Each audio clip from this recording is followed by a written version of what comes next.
Ahí ya estamos. Bueno, entonces voy a compartir pantalla y me voy a ir aquí con un primer, si se puede decir así, hecho.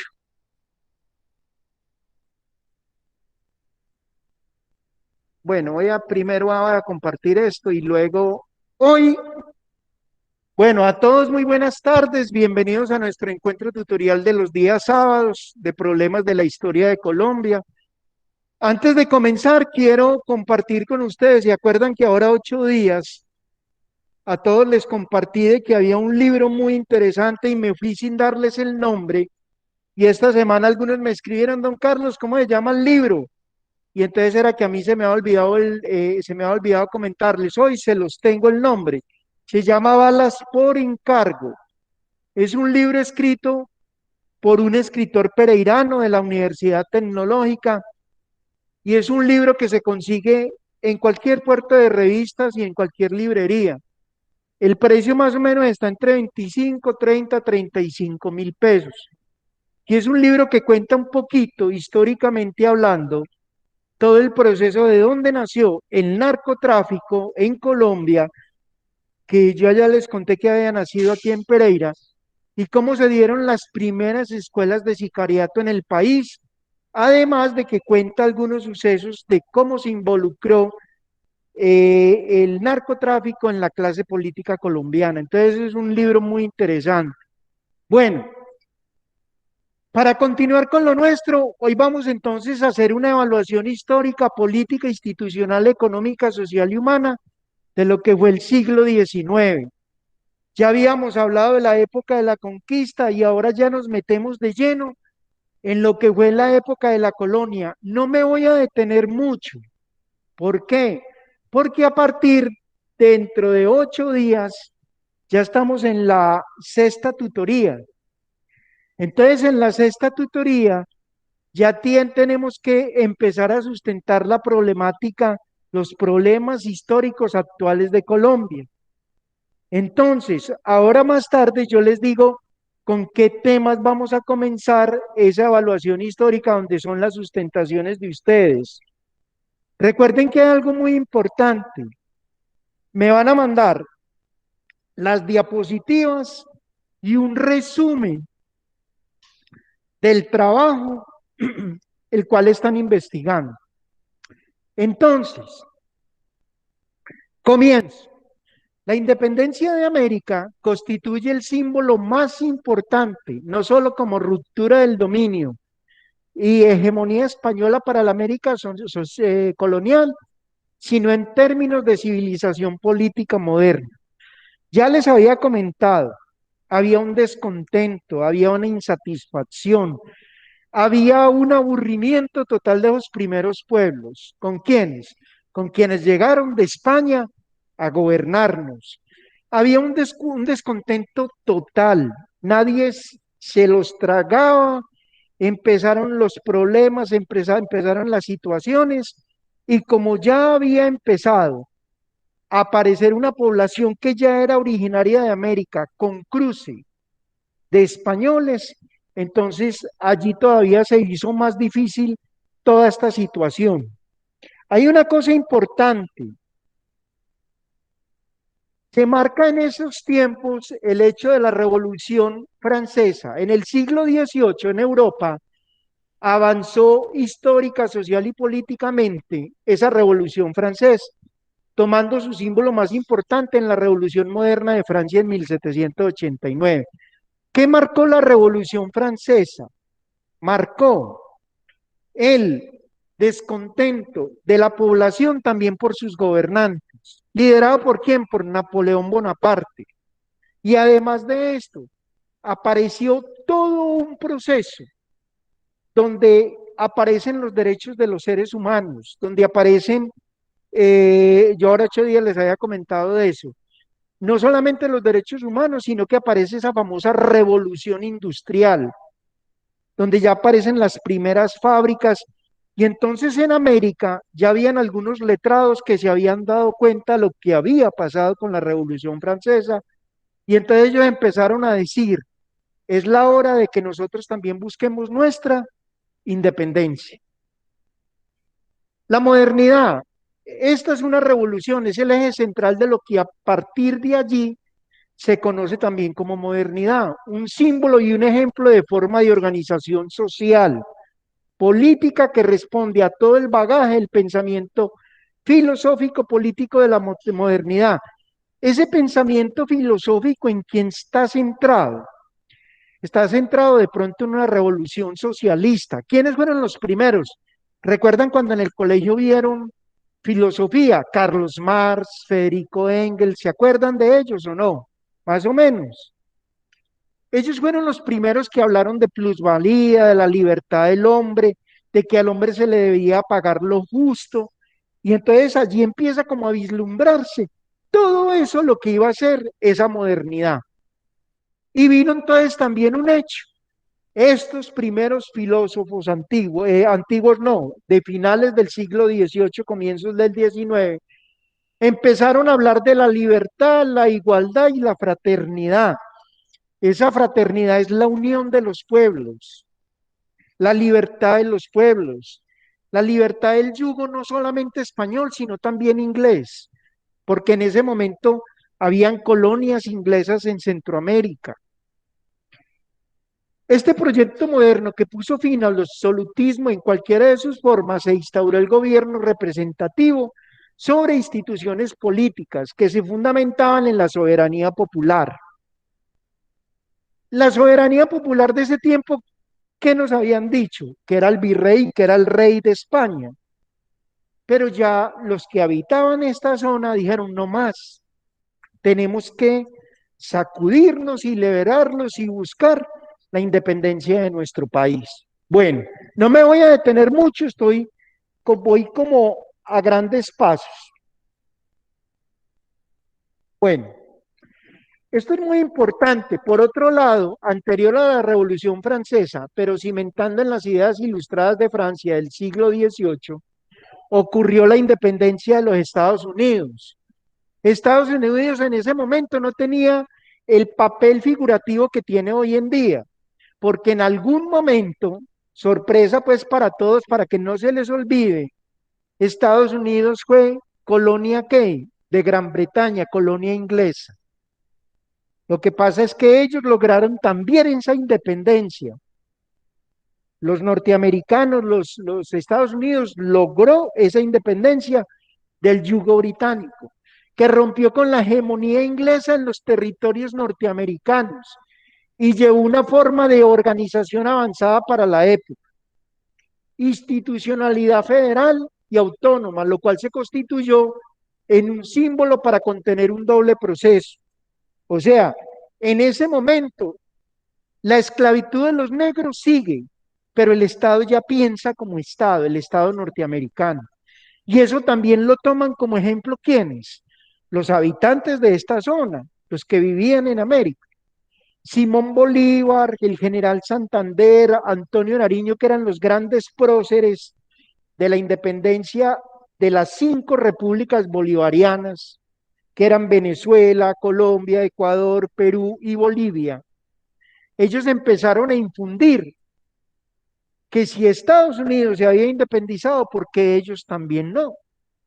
Y entonces, y ya Francia también se había independizado.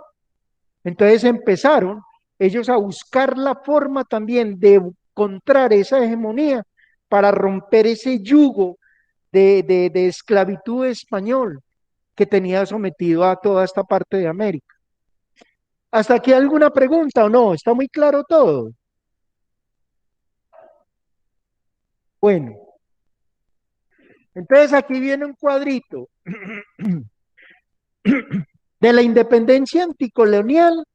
Se pasa a un ordenamiento político institucional avanzado, porque aparecen unos grupos políticos, liderado uno por el general, no se les olvide esto, por Simón Bolívar. Simón Bolívar es el que da origen al conservatismo y el general Santander es el que da origen al otro grupo tradicional colombiano, que es el Partido Liberal. ¿Durante cuánto tiempo está esto? Más de un siglo, hasta los años 70 y 80. permitiendo que el pensamiento moderno del liberalismo europeo tomara forma en el pensamiento de los líderes y organizadores de la independencia norteamericana. O sea, es importante una cosa: George Washington, Thomas Jefferson y Benjamin Franklin y John Adams se convierten en los ejemplos, si se puede decir así, primarios para Bolívar y para Santander, donde ellos también quieren encontrar esa independencia. Dentro de esa hegemonía norteamericana, estos son los que ayudan a la independencia de Estados Unidos, y George Washington se convierte en el primer presidente de los Estados Unidos.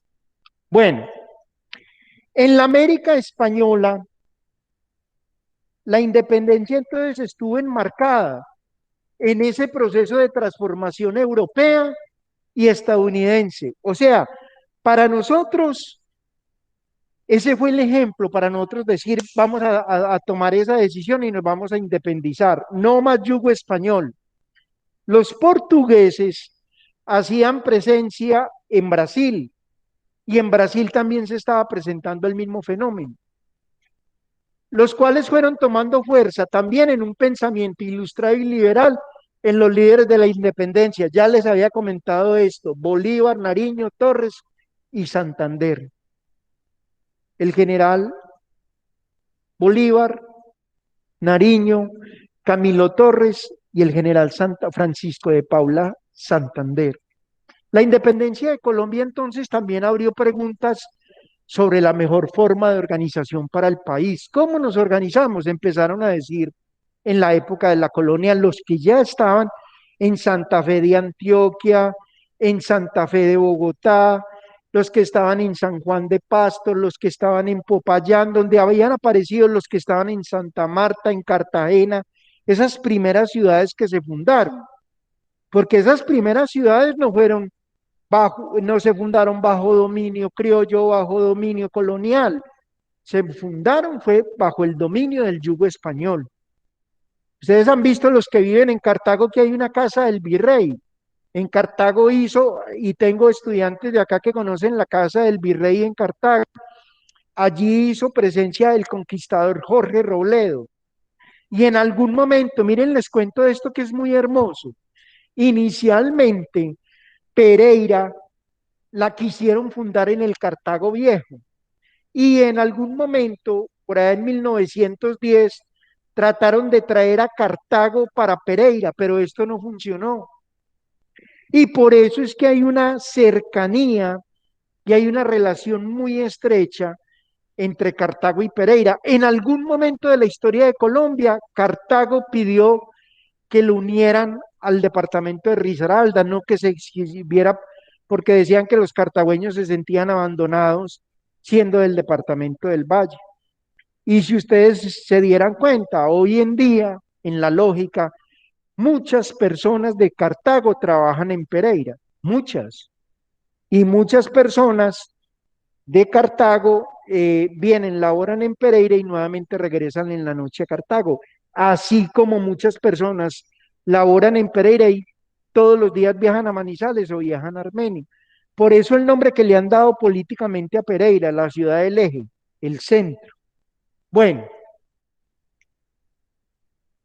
entonces, voy a volver a leer eso. La independencia entonces de Colombia abrió las preguntas sobre la mejor forma de organización del país, y por esto en el siglo XIX el país se caracterizó por establecer las bases de un orden institucional, jurídico y político, donde las constituciones juegan un papel predominante como expresión, no solo en el orden político a instaurar, sino de ruptura del dominio colonial. Entonces, el primer paso que se da en 1886 es tener nuestra propia constitución política. ¿Para qué? Para romper definitivamente ese yugo español. Para 1840 al 50 se integran a ese proceso de fortalecimiento del orden institucional y constitucional dos posiciones divergentes de grupos distintos que conformaron alrededor de la imagen de Bolívar y Santander, ya les había dicho, Partido Liberal, Partido Conservador. no desde las identidades ideológicas, sino de adhesiones personales, las cuales constituyeron la base y el fundamento de lo que se ha reconocido como el origen de los partidos liberal y conservador, los cuales desde ese periodo han sido definidos como los partidos tradicionales en Colombia. Entonces ya saben, ¿cuáles han sido los partidos tradicionales en Colombia? El Partido Liberal, el Partido... Todo eso que hay ahora, que el MIRA, que ANAPO, que el Grupo Verde, Centro Democrático, todo eso es nuevo. Eso apareció después de los años 80. Ustedes tampoco hayan nacido muchos, porque la mayoría son del 90 para acá. Ya en el 90 empiezan a aparecer esa hegemonía de partidos, hasta el año 2000 que prácticamente el Partido Liberal y Conservador como que empiezan a tambalear y desaparecen, aunque por ahí está el presidente César Gaviria tratando de que le den nuevamente la autoridad para él volver a refundar lo que es el neoliberalismo, nuevo liberalismo, que fue como él llegó a la presidencia de la República. Todos saben que el presidente César Gaviria es pereirano de nacimiento y fue presidente de Colombia. ¿Todos lo tienen claro, sí o no? Sí, sí lo Sí, sabían o Andrés. no. Bueno, listo. ¿Cómo? Para crear un partido político, muy interesante esa pregunta, tienen que reunir mínimo 100.000 o 150.000 firmas para poder tener una base jurídica. Eso la registraduría ustedes han visto que antes de elecciones empiezan a llenar unos documentos y que si usted está de acuerdo y que si está, hay gente que empieza a llenar esas planillas y así hay el reconocimiento jurídico de un partido político en Colombia. Pero tiene que hacerlo ante la Registraduría Nacional del Estado Civil. ¿Qué es la Registraduría Nacional del Estado Civil? Donde nos otorgan a nosotros la cédula de ciudadanía. Se dieron cuenta que a partir de este año ya van a llegar las cédulas digitales. ¿Qué es la cédula digital? A usted le dan el número y sencillamente a usted le entregan y ya la cédula digital pasan, tiene un código de barras y ahí aparece toda la información suya. Entonces, o sea, la Registraduría Nacional ha avanzado mucho en ese tipo de cosas. Bueno, vamos a seguir. Entonces, aquí hay una cosa muy importante.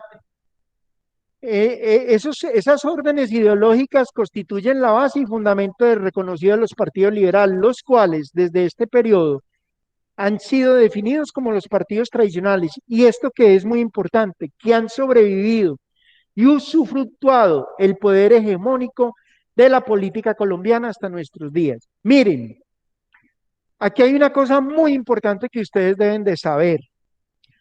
A mí me preguntan a toda hora que si los grupos políticos en Colombia son de creer, miren, el poder es una acción que se maneja en Colombia por conveniencia y creo que en todo el mundo. En Colombia ha habido un factor importantísimo. Ese poder económico y político ha estado regulado por cuatro o cinco familias. ¿Quiénes son? La familia Pastrana, la familia Lleras. Por ahí ustedes han visto que está Paloma, esa de la senadora Paloma, se me olvida el apellido, Espina, Valencia, hija, Paloma Valencia. hija, ¿cómo? No es Paloma Valencia. Paloma Valencia, hija, la nieta de un expresidente de Guillermo León Valencia. Entonces, lo que son esos apellidos, López, Santo, Pastrana, Valencia, son familias tradicionales que han ejercido el poder en Colombia. Y saben, hay un título que le dan los delfines, son los hijos de ellos. Y han aprendido, entonces, ¿cómo se ha pasado el poder y la gobernanza en Colombia? De poder en poder, de mano en mano, de familia en familia.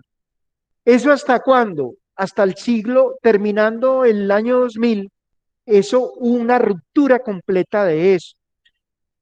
Llegó Álvaro Uribe, que la familia de Álvaro Uribe pues no estaba dentro de ese proceso, pero Álvaro Uribe llegó con algo más nefasto, que fue ese poder dominante a través de la fuerza, o sea, de lo que fueron las Autodefensas Unidas de Colombia. Y el otro problema que se presentó, por ejemplo, ahora con la familia Santos. El presidente Santos, ellos son los amos y señores en el país de los medios de comunicación. Ellos son los dueños del diario El Tiempo. El diario El Tiempo en este momento es el diario más poderoso del país. Entonces, ¿cuál ha sido el problema de hegemonía en Colombia? El problema del poder en Colombia ha sido es que el poder siempre ha sido manejado por las mismas cuatro o cinco o seis familias y nunca le han dado la oportunidad a que salgan nuevas personas. ¿Qué fue lo que pasó en la época de los 80? Apareció la Unión Patriótica, eran puros muchachos universitarios y ustedes se dieron cuenta cómo todo ese grupo político prácticamente fue eliminado. ¿Por quién? Por fuerzas del Estado. Hubo un humorista, Garzón, Garzón hacía parte de la Unión Patriótica. Él hizo en algún momento y estaba en contra de acabar con esa hegemonía, pero ustedes se dieron cuenta que fue asesinado finalmente por mafiosos y por clase dirigente política nacional. El problema del conflicto armado en Colombia con las FARC inicialmente era un grupo político, era de ideología política y finalmente terminaron como delincuencia común. Ellos no representan. Yo el año pasado en una reunión con los líderes de las FARC en la tecnológica, recuerdo que un estudiante le preguntó a uno de los líderes del M-19 que a ellos quién los había elegido como el ejército del pueblo. Y él sencillamente se rió. Él dijo, no, fue una forma de nosotros llamar a las FARC, Fuerzas Armadas Revolucionarias de Colombia, pero a nosotros no, porque imagínense, suena bien complejo que sean el ejército revolucionario de Colombia y sea el ejército del pueblo y estén matando el mismo pueblo, ¿sí se dan cuenta? Entonces suena como extraña esta situación que se estaba presentando. Bueno, vamos a continuar. ¿Hay alguna pregunta? ¿Alguna pregunta? Por aquí me hicieron esa de cómo se formaban los grupos, entonces políticos. A la carrerita, entonces el Partido Conservador, su ideario fue propuesto por primera vez en Colombia de manera ordenada por Mariano Espina Rodríguez, uno de los primeros presidentes. O sea, cogió el legado de Bolívar y ya lo propuso como un partido, el cual siempre ha sido asimilado más con el pensamiento, con las posturas de gobierno y concentración del poder político por parte del mismo, con el héroe de la Revolución Colombiana y Latinoamericana, Simón Bolívar. Simón Bolívar es conocido a nivel latinoamericano como el gran libertador. Fue el que se enfrentó al yugo español. Vino el Partido Liberal. En el caso del Partido Liberal, se ha reconocido su origen en las ideas y está así mucho más claro en cuanto al pensamiento ilustrado, sustentado en el orden jurídico liberal y en las instituciones. Su principal figura entonces viene de Francisco de Paula Santander. Bueno, dentro del periodo de 1850 al 53, permitió dar forma al pensamiento liberal, siempre unido a qué? A una calificación o un pensamiento radical. Ellos decían que lo que se decía se tenía que cumplir. En cambio, con el Partido Conservador de pronto sí se podía negociar. El liberalismo radical constituía el eje central de aquello que integraba de manera peculiar y en muchas partes contradictorias los ideales del pensamiento clásico liberal, igualadas con el librecambismo y a su vez con muchos acercamientos al pensamiento utópico de origen también europeo. ¿Qué es ese del librecambismo? ¿Se acuerdan que las primeras transacciones comerciales eran a través del trueque? ¿Recuerdan eso? Los indígenas, por ejemplo, dicen que los españoles se aprovecharon de los indígenas trayendo productos agrícolas y cambiándoselos a los indígenas. ¿Por qué? por oro. Y entonces ellos le daban el mismo valor, la misma prácticamente, la misma plusvalía al valor del oro que al valor de un producto agrícola. Y entonces robaron los indígenas. Bueno, ese pensamiento liberal pues tiene una caracterización, primero ponerle límites al poder político, pero a su vez a cualquier tipo de poder económico y religioso. Ya saben que hacía parte, ya hacía presencia la Iglesia Católica, pero la Iglesia Católica llegó también con un ingrediente: dominar, tener poder. Y el problema fue que eso se fue asentando.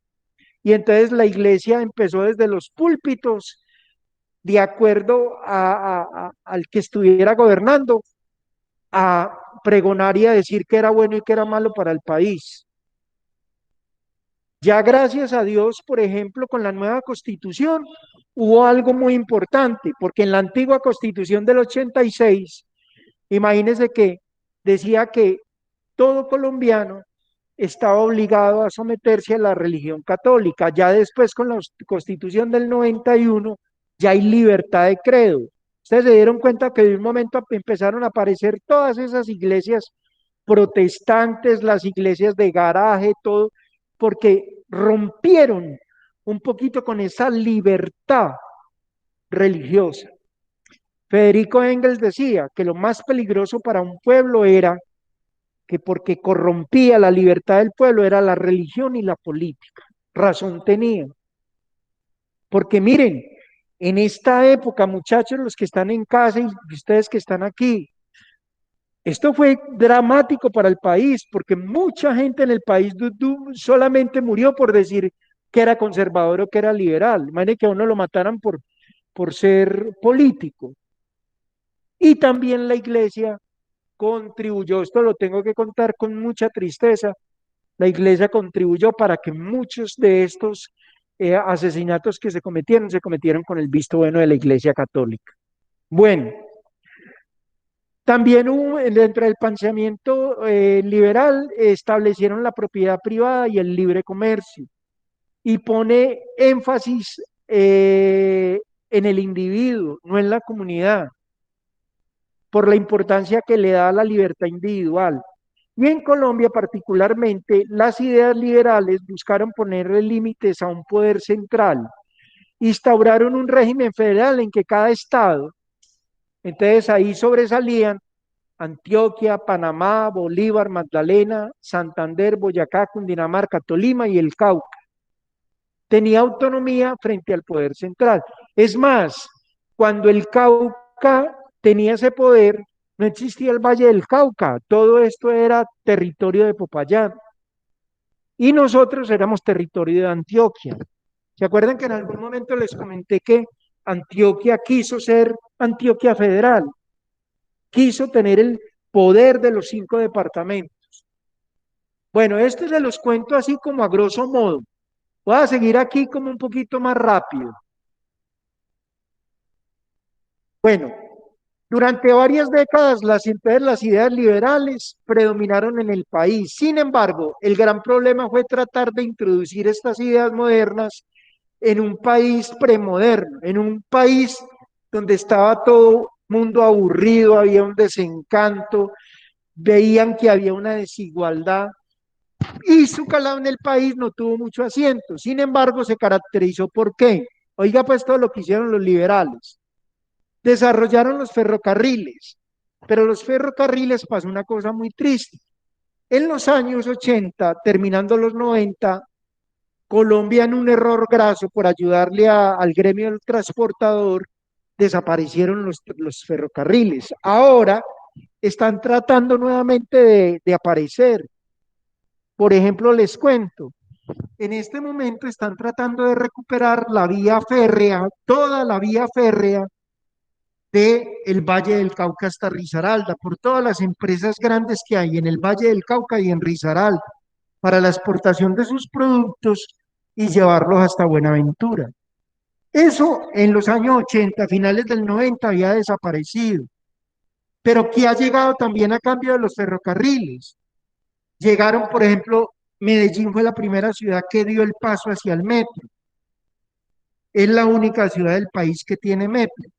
Y el sistema de megabús fue copiado de Alemania para ser implementado en el país. En este momento Barranquilla, Bucaramanga, Bogotá con su Transmilenio, Pereira, Cali, tienen el servicio de Transmilenio, de transporte masivo o megabús, que son los buses articulados. Entonces, miren que el país se ha venido moviendo en una constante como de acuerdo a esa conveniencia, a lo que el país necesita tener. Hay una cosa que es muy bonita de Colombia, la gente se sorprende. El país es un país que se lo han robado poco a poco, y no desde ahora, desde la época de la colonia, porque ustedes ya saben lo de los conquistadores.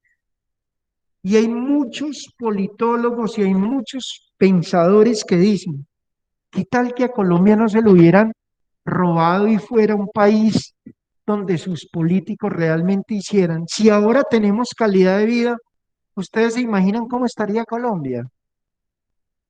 Seríamos, en algún momento Bogotá llegó a considerarse como la Atenas suramericana, porque dicen que Bogotá es una ciudad muy pujante, es una ciudad muy linda. Medellín, usted va a Medellín, mire, Medellín es la única ciudad del país que se da el lujo de tener tranvía para algunos barrios de la ciudad. Y tiene entonces los tres servicios, tiene metro, tranvía y tiene sistema de transporte integrado. Entonces es una maravilla.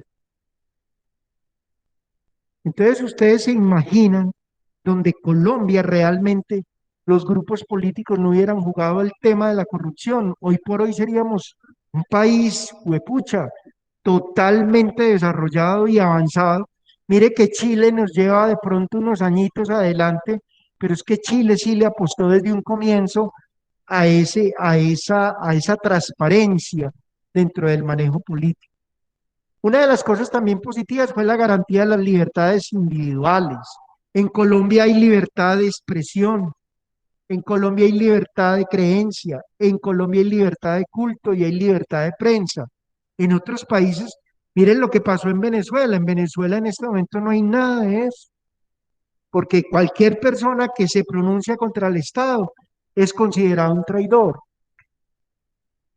Y lo positivo también fue la separación de la Iglesia del Estado, lo cual secularizaba al Estado y garantizaba la protección de las libertades individuales, al igual que le quitaba el monopolio que ésta tenía sobre la tierra. La Iglesia tuvo poder sobre la tierra.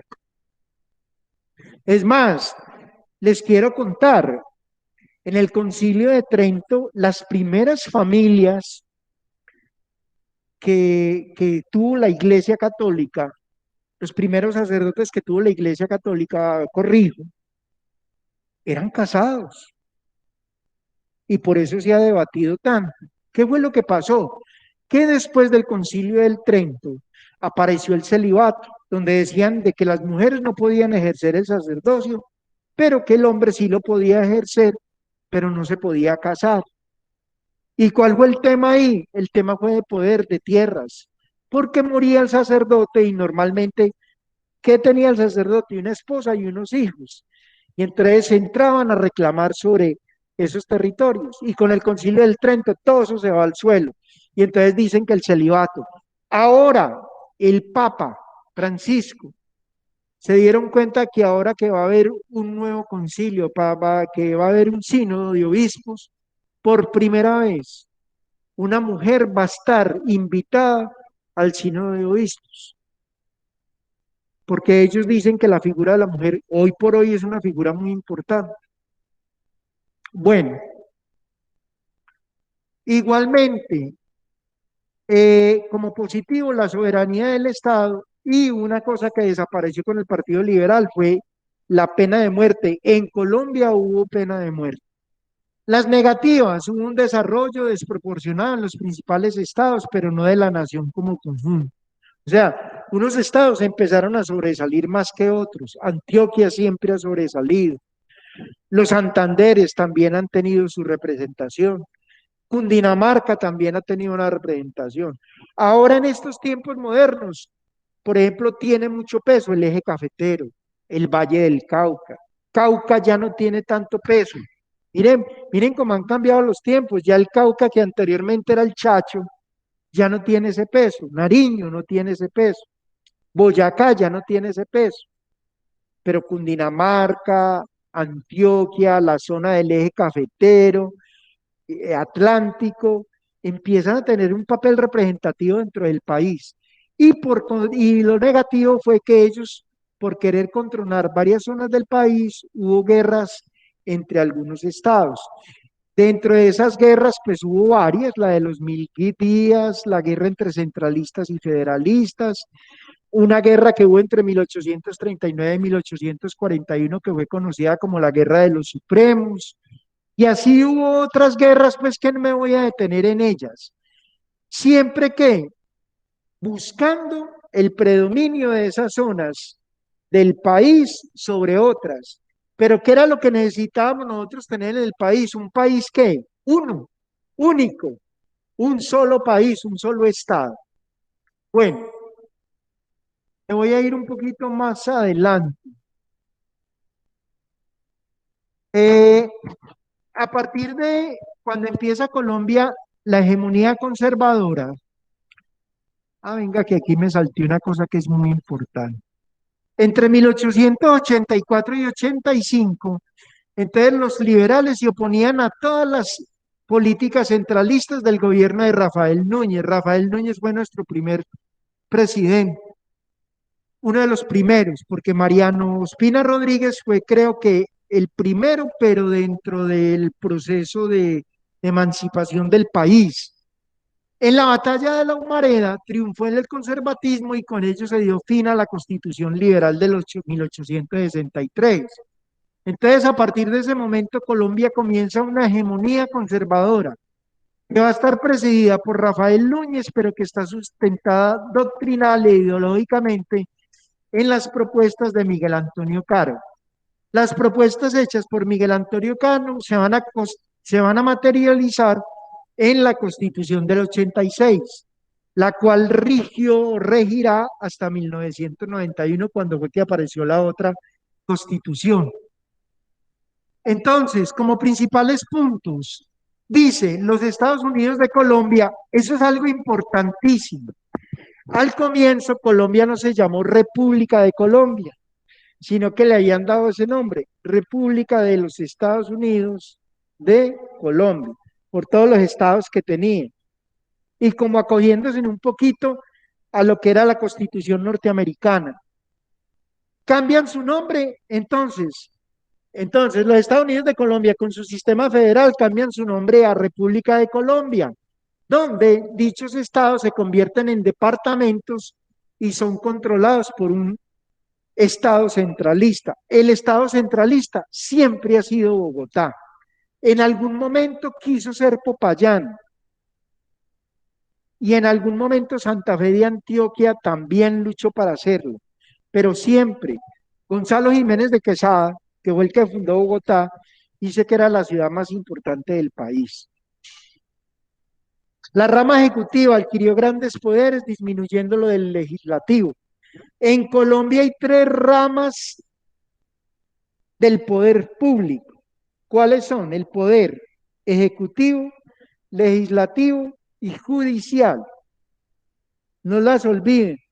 Poder ejecutivo, poder legislativo y poder judicial.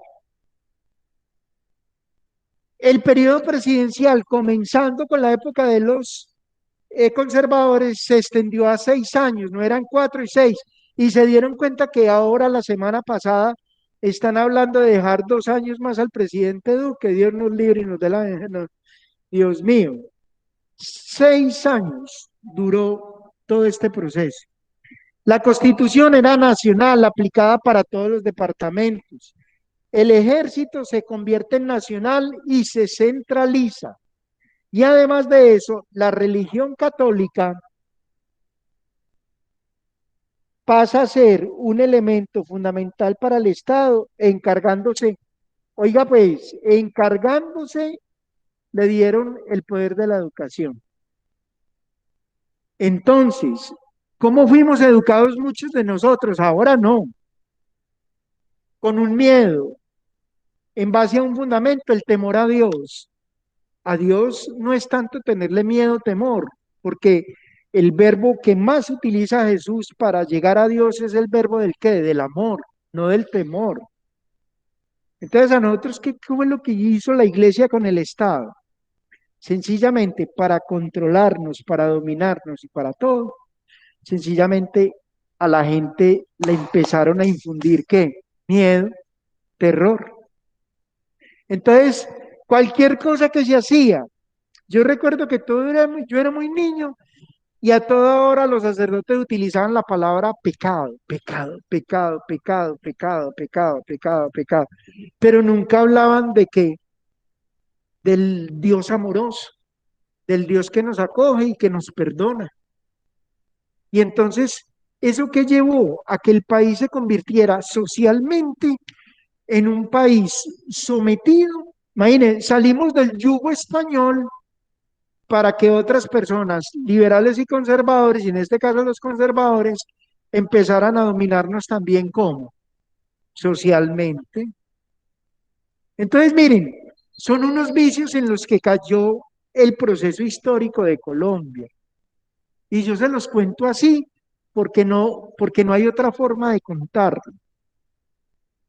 Gracias a Dios, en los actuales momentos, estamos ante una situación muy diferente a la que a mí me tocó vivir en la época de los 70 o los 80 cuando era muy pequeño, donde uno iba a una iglesia y el cura le decía a uno no lea la Biblia solo porque se vuelve loco, o no haga esto, o a una niña la veían así con una minifalda y decían pecaminosa, impura, o así la veían con esa blusa y decían esta mujer es impura, es una mujer del diablo y esa forma como hablaban los sacerdotes era una cosa lastimosa. Resulta que después vino el proceso de la nueva evangelización, donde los sacerdotes le dijeron, venga, ustedes van a tener que cambiar el discurso, porque la gente ya está mamada de eso, ya está aburrida. Ustedes a toda hora hablando de condena, de condena, de condena, pero es que Dios también perdona. Y miren, lastimosamente para la iglesia, todo lo que se presentó en la última década, todos estos delitos que han cometido muchos sacerdotes con el problema de la pedofilia, y de ese mal manejo que le han dado ellos a ese proceso educativo. La propuesta conservadora se caracteriza por su fuerte autoritarismo y su conservadurismo a ultranza. Veía la independencia, oiga pues, esto fue al comienzo, como algo nefasto para el país, pues España representaba todo lo que el proyecto quería. Ellos querían que siguiéramos con España. Autoridad y religión católica. Por esto se va a caracterizar por ir en contra de todas las ideas liberales del siglo XIX y terminar con las libertades individuales imponiendo una imagen del mundo que se sustentaba en la religión católica. Eso fue perverso. Nos quisieron meter la religión por los ojos como fuera. Entonces, allí es donde el país llega un momento como de tratar de sacudirse. De esta manera, entonces, se va a producir otra guerra civil en Colombia. Esta sí voy a hablar de ella, que va comenzando el siglo XX, y fue entre 1899 y 1902. Fue conocida como la Guerra de los Mil Días. Fue el último intento por parte del liberalismo por volver a tener poder en el país. El enfrentamiento terminó con la firma de los tratados de Neerlandia y Wisconsin entre ambas partes. Tuvo nefastos incidentes para el país, no solo entrar al siglo XX mediante la guerra, sino que Estados Unidos nos hizo pistola, ya Estados Unidos de Norteamérica, y perdimos a Panamá. Bueno, aquí viene una síntesis, no me voy a detener porque quiero llegar entonces al tema que nos corresponde para la otra semana y que voy a empezar a hablar desde hoy. Los problemas colombianos del siglo XX y actuales. ¿Hay alguna pregunta? De los muchachos que están en casa, ¿hay alguna pregunta? No, profe, todo claro. No, ¿Voy muy señor. rápido o no? No, profe. Bueno,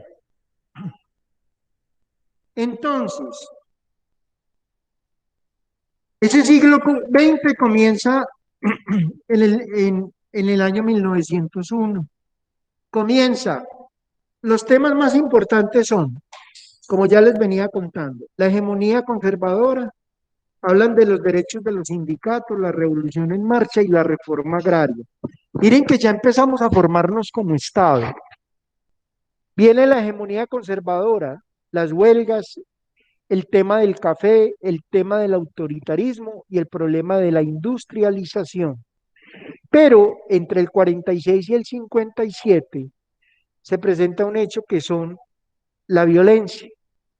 Entonces, con esa aparición de la violencia fue originada por la guerra, más que todo, entre liberales y conservadores, donde ¿quién se vio más perjudicada? La población civil.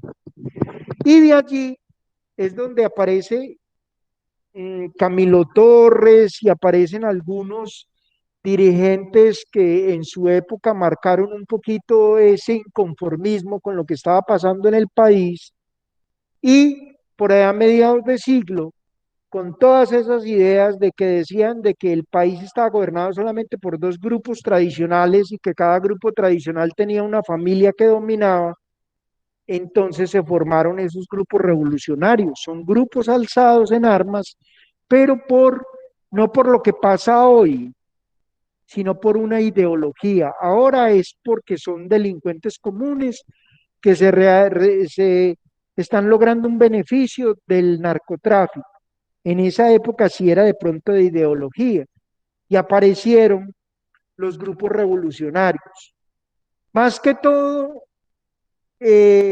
como reforzados en qué? En la famosa revolución cubana y también reforzados en el tema de lo que se había vivido con Fidel Castro, con la famosa revolución cubana y el Che Guevara en Uruguay. Entonces, estos primeros grupos que van en contra del Estado colombiano, en contra de esos dos grupos liberales y conservadores, dicen que son grupos alzados en armas para acabar con esa, si se puede decir así, manipulación que tienen las familias tradicionales en Colombia. Bueno, entonces aparece el Frente Nacional en 1957 al 74 y se agudiza más el conflicto. ¿Por qué? Porque aparece el narcotráfico, los paramilitares y las guerrillas. Y aquí es donde viene entonces un colapso parcial del Estado.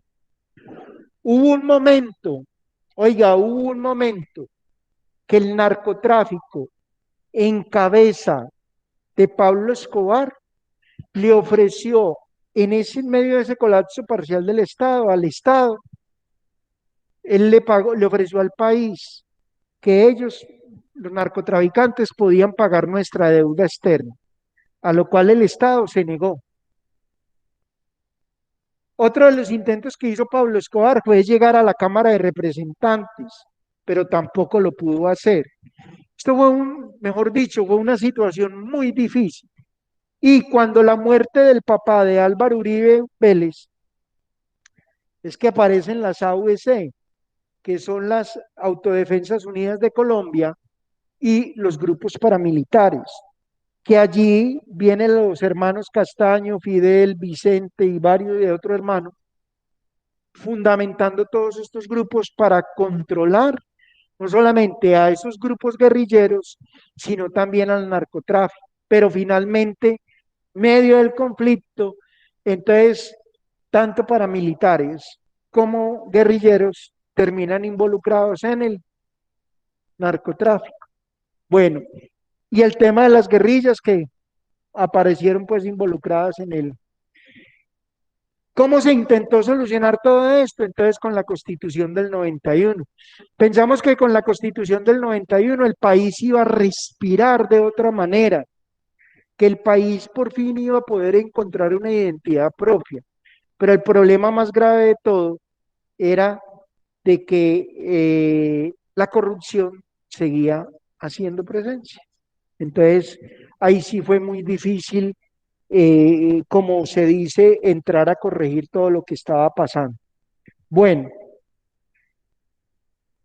la Constitución del 91 se fundamenta en que amplió los derechos de todos como los ciudadanos, habló de una mejor democracia, habló de las libertades y habló de un tema bastante importante. Tenemos que encontrar la paz. Imagínense, desde el 91, o sea, hace 30 y pico de años, más de 32 años, estamos buscando la paz. Y miren cómo todo, pensamos que ya con lo de lo que había logrado conseguir nuestro presidente llegamos a tener paz. Y resulta que todo se complicó, porque ahora volvieron la muerte de los líderes regionales, los líderes sindicales, vieron los falsos positivos que ya los llevaron ante la JEP, una cantidad de situaciones que hoy por hoy pues están como rompiendo un poquito todo eso que queríamos alcanzar para volver otra vez como a caer en los mismos vicios que del pasado. Bueno, voy a seguir avanzando. Aquí hay unas definiciones. Bueno, yo ya hablé de esa hegemonía conservadora, de la industrialización, el autoritarismo. Una huelga es la interrupción colectiva voluntaria por parte de los trabajadores por reivindicar sus derechos. Miren, en Colombia, hasta yo creo que en la época de los 90, los sindicatos hicieron mucha aparición en Colombia. Pero las empresas finalmente fueron cediendo ante esta figura. ¿Por qué? Yo, por ejemplo, conocí más de 4 o 5 sindicatos.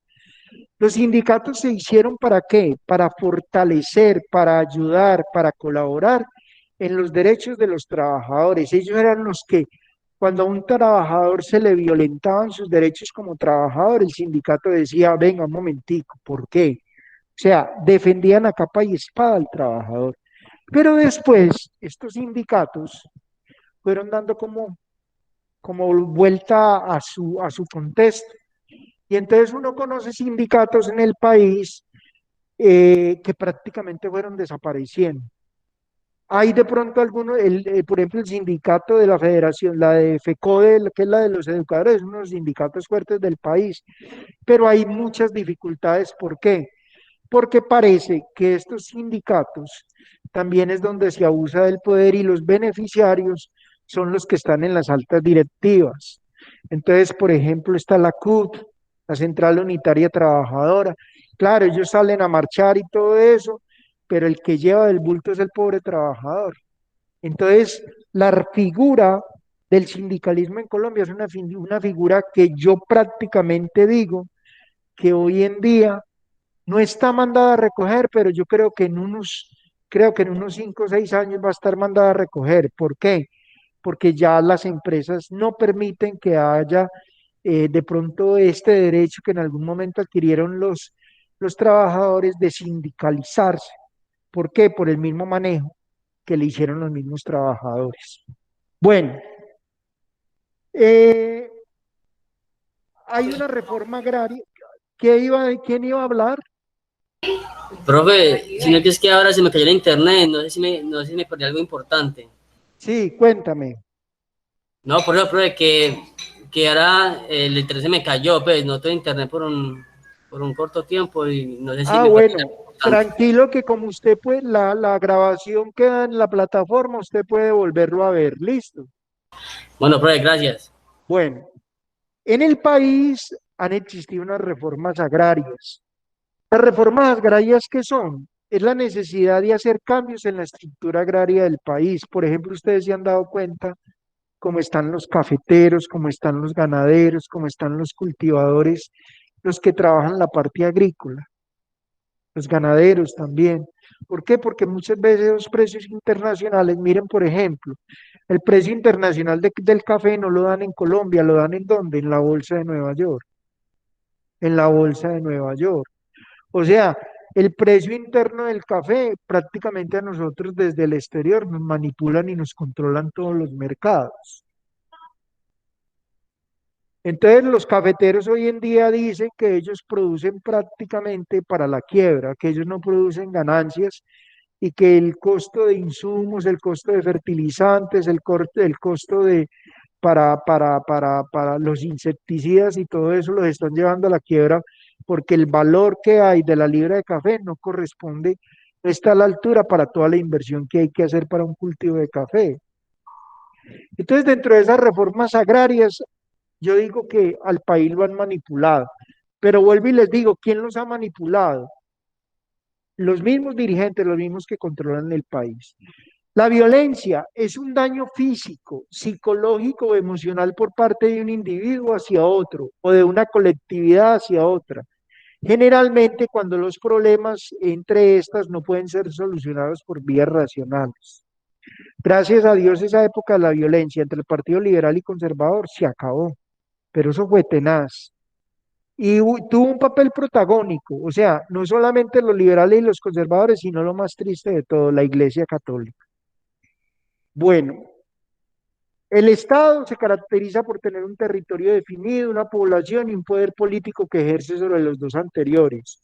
Y la Constitución es la carta magna, es lo que nos rige a todos los colombianos dentro de nuestros deberes y derechos como ciudadanos colombianos.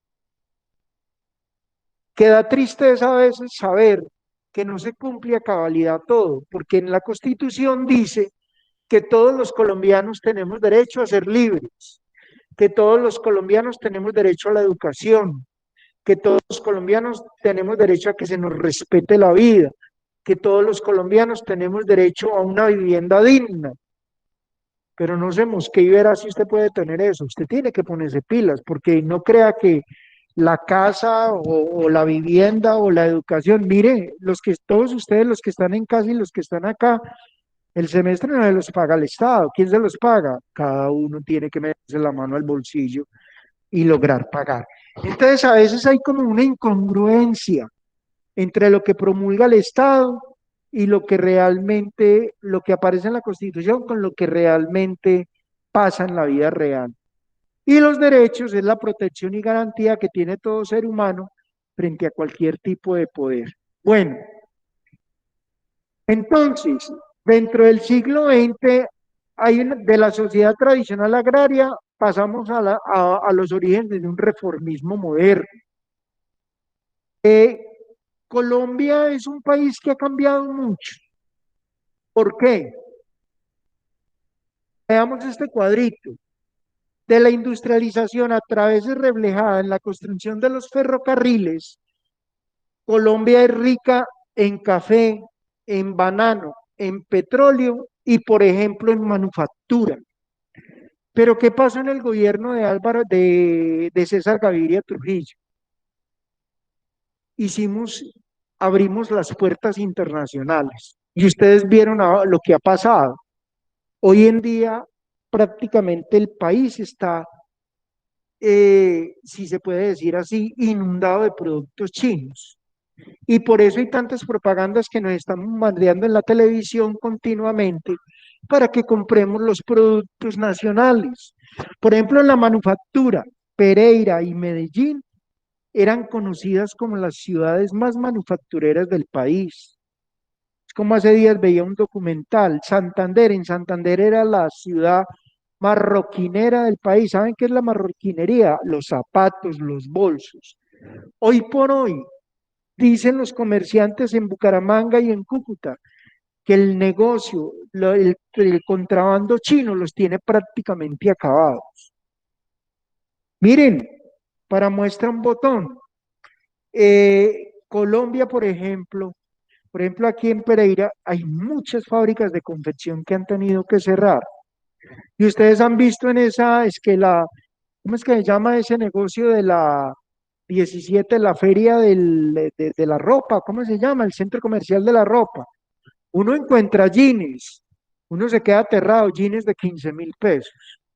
Y uno dice, pero un jean 15.000 pesos, es que un jean colombiano no baja de 68, 70.000, y hay jeans, miren los de Americanino, los de Levi's, que dicen en la propaganda, hechos con telas colombianas, son de 200.000, de 150, 180.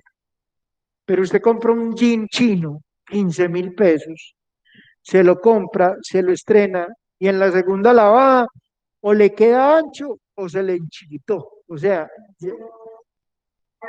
tiene una cantidad de problemas de calidad.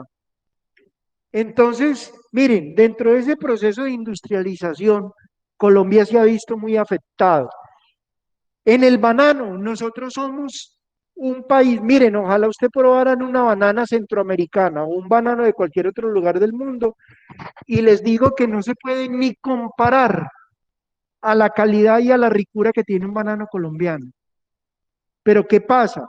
Nuestro precio internacional nos lo manipulan, nos lo controlan, y prácticamente el banano se lo llevan de Colombia regalado para venderlo a precios muy superiores en los mercados internacionales. El petróleo, lastimosamente el petróleo, por culpa del tema de la corrupción, las empresas que explotan el petróleo en Colombia, todas son empresas norteamericanas. Y Ecopetrol es una figura, está allí, pero es una figura que más o menos pues hace un papel representativo, pero lo que realmente debería entrarle al país, entran unas regalías, y a los municipios les entregan unas regalías por la explotación de petróleo. Pero qué tal que eso fuera solamente manos colombianas y no tuviéramos empresas extranjeras manejando eso. ¿Ustedes se imaginan cómo sería el país de rico? Es un tema que hoy por hoy se está manejando, y, y se ha reflejado mucho ese tema en los mismos procesos de producción y en lo de la economía del país. Bueno,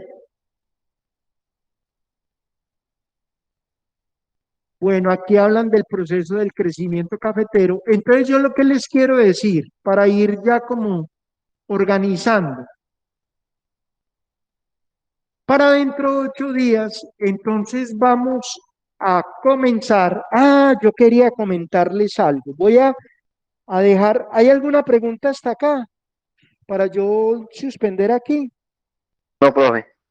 Bueno, entonces voy a dejar de compartir esta para pasar a algo que les quiero compartir, para que no se dejen echar cuento cuando les dicen que es que la corrupción es de ahora. No, la corrupción es antigua.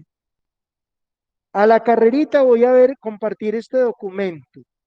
Mire, este documento es muy bonito, porque este documento habla, miren lo que dice, el increíble primer escándalo de la corrupción en la historia de Colombia. Vamos a ver.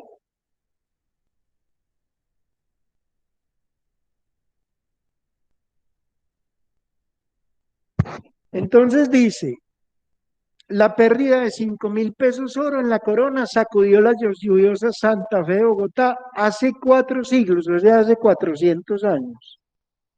Santa Fe de Bogotá tenía en ese momento 64 años de fundada. No llegaba a 4.000 habitantes cuando ocurrió este hecho. Vamos a conocerlo. O sea, para que no se dejen echar carreta, que es que eso es nuevo. No, miren, ese tema de la corrupción fue traída, estábamos hablando aquí antes de que llegaran los estudiantes, que ese era un tema que esa fue una herencia que nos dejaron los españoles, el tema de la corrupción. Dígame una cosa, ¿cuándo empezó la corrupción en Colombia? Esa es una de las preguntas más difíciles que he tropezado en mi vida. Pero ocurre que me la hago casi a diario desde que empezó esta oleada de escándalos que nos tienen agobiados, perplejos y hasta furiosos. Ojalá que no se nos pase rápido la indignación, ojalá que no sea espuma. ¿Quién dice esto? El que escribió este artículo es Juan Gosaín, periodista colombiano. Supongo que la corrupción del país se inició el mismo día en que el primer hombre hizo su aparición sobre la faz de la tierra. ¿Recuerdan ustedes que dándoselas de viceministro, la serpiente del paraíso extorsionó a Eva con la fruta? Eso es una extorsión. Pero la verdad, aunque nos duela, es que la corrupción de este país ha llegado a los peores índices de nuestra historia. Les cuento, el año pasado, Colombia, en el 2020, nos dieron el primer puesto como el país más corrupto del mundo. Este país no lo han quebrado porque nosotros, las personas que vivimos en Colombia, somos unos berracos. Es más, a mí hay extranjeros que llegan y dicen, venga, les van a hacer otra reforma otra reforma fiscal. Imagínense, en menos de 2 años han hecho 2 reformas. Y miren ustedes lo que se gana un parlamentario que está trabajando en la República, un congresista, un senador, 34 millones de pesos mensuales. Mientras a nosotros nos aumentaron el salario mínimo, que muchos de los que de pronto están acá tienen un salario mínimo y pagan universidad, les aumentaron 20.000 o 28.000 pesos. A un senador de la República le aumentaron 1.500.000 pesos. Y por ahí salió un conchudo, les voy a mandar esta semana el video, que es que la plata no alcanza, que la plata no les alcanza. Entonces, miren, sigo. No pasa día sin que se reinvente un escándalo nuevo y cada uno es peor que el anterior. Cuando no es un senador, es un magistrado. Cuando no es un contratista del Estado, es un empresario privado. Entonces me hice la pregunta de otra manera, ¿cuál fue el primer escándalo de corrupción que estremeció a Colombia? Lo encontré, buscándolo y rebuscándolo lo encontré, pero no fue fácil porque los historiadores suelen desatenderse de esos temas. Se trata de un episodio asombroso y hasta espeluznante, con unos tintes misteriosos y hasta macabros. Oiga, pues, ¿qué fue lo que pasó?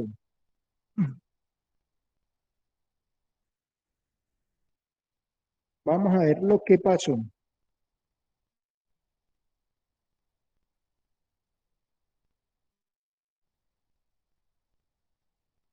El presidente nada menos. Para ser exactos, los hechos que les voy a resumir ocurrieron hace ya 4 siglos. Imagínense usted, América estaba nuevecita. Santa Fe de Bogotá, capital de la Nueva Granada, tenía apenas 64 años de fundada. Era una aldea tranquila, lluviosa, que tiritaba de frío. Sus habitantes no llegaban a 4.000. Corre el año de gracia 1602. Está terminando el mes de agosto. Como el país es una colonia española, regresa de un viaje a Madrid el presidente de la Real Audiencia, don Francisco de Santos, cuyo cargo equivale a lo que sería hoy el futuro presidente de la República de Colombia. Español de nacimiento, es el primer mandatario del virreinato, el funcionario más encumbrado del gobierno. El señor Sande ya había gobernado en Filipinas, había sido visitador en Guatemala y alcalde en México. Es un hombre de exitosa carrera pública. Algunos historiadores de medio pelo equivocan la última letra de su apellido y lo llaman Francisco de Sande. Otros se refieren a él como el padre Sande y afirman que era un sacerdote franciscano, pero no es verdad. Fue seminarista en Salamanca, pero se retiró para estudiar abogacía. De aquellos tiempos le quedaba la afiliación a varias congregaciones de caballeros piadosos que rezaban juntos los fines de semana y cargaban los pasos de las procesiones en Semana Santa. Así era la gente de antes, muy tradicionalista, pero muy, como dice, achapados en la antigua. Robaban y se hacían los Manueles. El presidente Sande no era una pera en dulce. Dicen que en su pecho anidaba un corazón agrio, era malvado hasta la crueldad. El pueblo bogotano, que siempre se ha distinguido por su agudeza para hacer retruécanos y juegos, habían visto en él ingeniosos.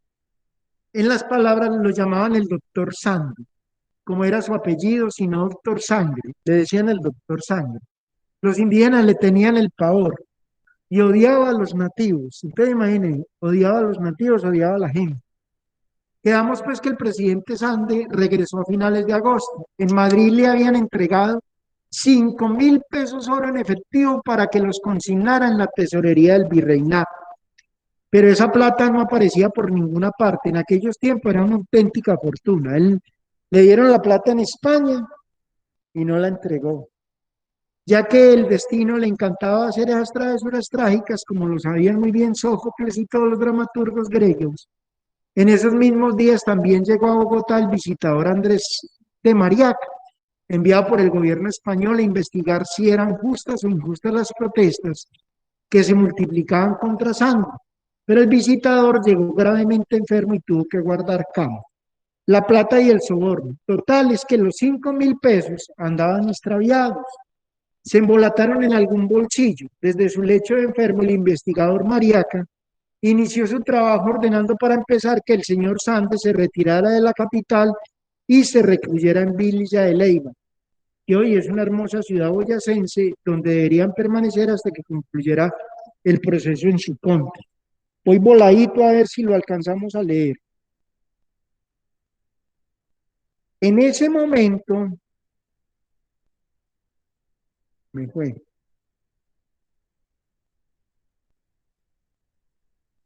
En ese momento, el presidente les contó a varios amigos que él iba a ganar ese proceso y regresaría pronto a seguir ocupando su silla presidencial, o sea, Santo, porque los 5.000 pesos los había usado para pagarle un soborno a Mariaca a fin de que fallara a su favor. Metió al auditor.